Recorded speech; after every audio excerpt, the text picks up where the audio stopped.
तो आज हम जिस कहानी को समझने वाले हैं उसका नाम है ऑपरेशन सिंदूर बहावलपुर का प्रतिशोध। ये एक ऐसी कहानी है जिसकी शुरुआत होती है एक तस्वीर से और इसका अंत होता है एक देश की जबरदस्त जवाबी कार्रवाई पर। चलिए इसकी हर परत को खोल कर देखते हैं। तो चलिए चलते हैं 22 अप्रैल 2025। जगह है पहलगाम की बैसरण घाटी। सोचिए कितनी खूबसूरत जगह होगी। देवदार के जंगल, हरी हरी घास और वहीं एक जोड़ा बैठा है, लेफ्टिनेंट विनय नरवाल और उनकी पत्नी हिमांशी। जानते हैं उनकी शादी को सिर्फ 6 दिन हुए थे।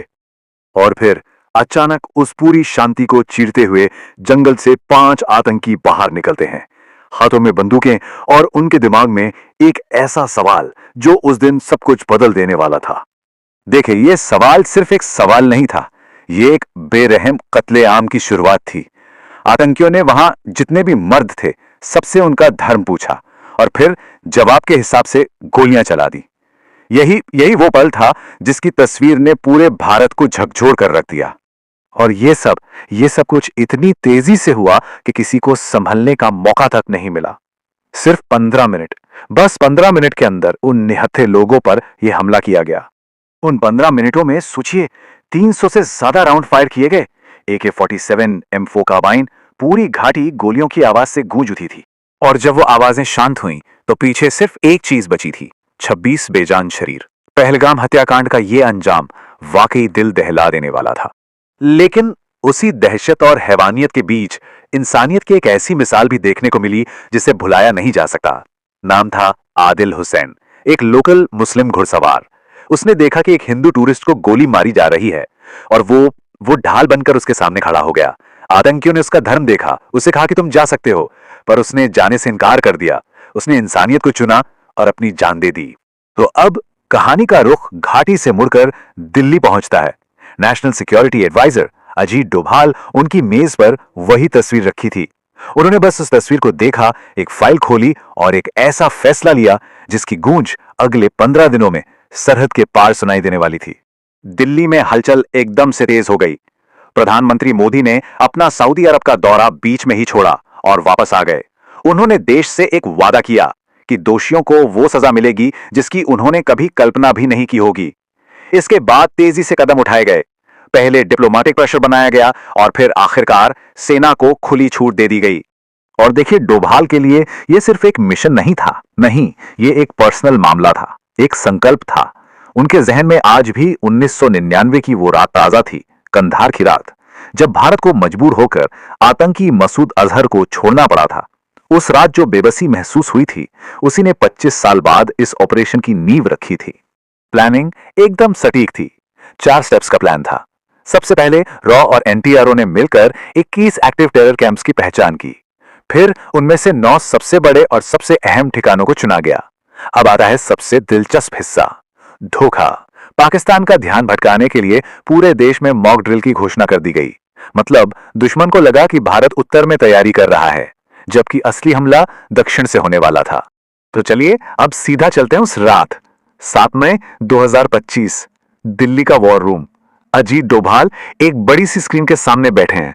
माहौल में एक अजीब सी खामोशी है, क्योंकि ऑपरेशन शुरू होने ही वाला था। पहला टारगेट लॉक किया गया, मुजफ्फराबाद का सवाई नाला कैंप। यह कोई आम कैंप नहीं था। ये वही जगह थी जहां पहलगाम में हमला करने वाले आतंकियों को ट्रेनिंग दी गई थी। हिसाब यहीं से बराबर होना था। और फिर ड्रोन से ग्रीन सिग्नल मिलता है, एक मिसाइल और पूरी की पूरी इमारत एक आग के गोले में तब्दील हो जाती है। वॉर रूम में 1 सेकंड के लिए सन्नाटा छा जाता है। डोभाल बस स्क्रीन को देखते रहते हैं। पहला निशाना तबाह हो चुका था। अब बारी थी इंटरनेशनल बॉर्डर पार करने की। अगला टारगेट मुरीद के में लश्कर का मरकज़े तैयबा। याद है, यह वही अड्डा है जहां 2008 के मुंबई हमलों के लिए कसाब जैसे आतंकियों को तैयार किया गया था। एक और मिसाइल, और वो ठिकाना भी खाक। वॉर रूम में कोई तालियां नहीं बज रही थीं, कोई जश्न नहीं था, बस खामोशी और पूरा ध्यान अगले टारगेट पर। और फिर वो टारगेट आया जो सबसे बड़ा था, सबसे हिम्मत वाला।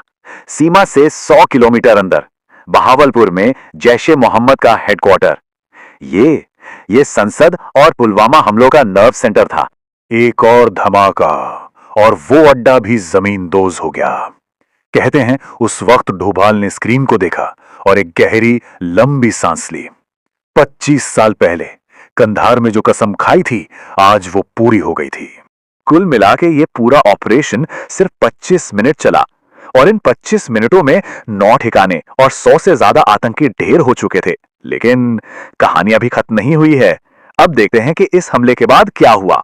एक बड़ी मजेदार बात है, इस ऑपरेशन से बस कुछ घंटे पहले पाकिस्तानी एयरफोर्स ने सोशल मीडिया पर एक पोस्ट किया था, चैन से सो जाओ, हम जाग रहे हैं। खैर, 3 घंटे बाद हकीकत क्या थी, यह तो सबको पता चल ही गया।